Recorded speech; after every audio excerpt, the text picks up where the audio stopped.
So welcome to Consensus 2023. We are here with Casey Craig, the global head of communications for CoinDesk, right? And we were just chatting a little bit about the differences between Consensus 2022 and 2023, and just want to thank you so much for your patronage, letting us in and giving us this opportunity to talk to everybody, including yourself. So. Well, thank you so much for coming. I really appreciate it. I'm so glad you're here. And I think, I think this year is great. Last year I think we were just talking about this, but it was just in the bull market, things get a little chaotic. It's fun, but crypto in the industry becomes a spectacle. Right. And people forget about the utility and the use case and longevity of the actual technology. Yeah. So I kind of like the bear market a little bit better for things like this. The conversations are more serious. Mm-hmm. It's kind of like you kind of strip away the fat. So I think it's a good thing. I think of it a little bit, if you think about markets and just cycles in general, I feel like we're at a plateau. We're hitting, there's some resistance, you've got like a floor, and people are just working. People are still working. People are making the technology work, and then hopefully there'll be a breakout once there's a better use case that is, as we talked about, really convenient, easy. Like people are using it and they don't even know it. Like Olive, I was able to speak to the CEO of Olive. They were so much fun. I love that they're in their bathrobes because they're like, crypto should be used for everybody. Everyone should know without knowing. Yeah. It's like, do we know the technology behind the debit card?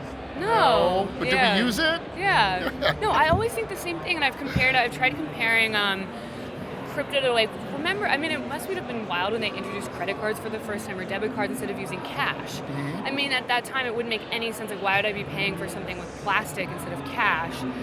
So I kind of think of crypto as like it's the same innovative curve where you should really be using like crypto as a form of everyday payments without ever knowing it. Just fully integrated into your everyday life. Right. And look, we're going through that process.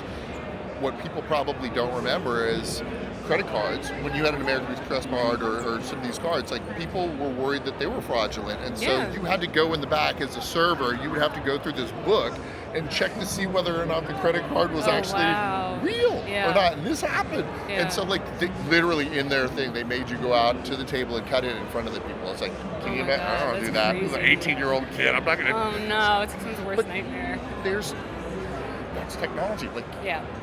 And it can get better, and it's getting better. Yeah, it's getting better. Yeah. So what are you guys working on with CoinDesk? Oh my gosh, we have a lot going. Well, Consensus, so this is like our Super Bowl of the year, but we just won the George Polk Award for breaking the FTX story. Okay. In November, Ian Allison, our senior reporter, he published the story on FTX, Alameda trading sheet. Mm-hmm. 10 days later, FTX at that time was valued at $32 billion. 10 days later, it was valued at $0. So we dismantled a giant part of our industry. It's had obviously residual impact. Right. It was shot heard around the world, but for CoinDesk, this is probably our proudest moment ever as a brand and news organization. Right.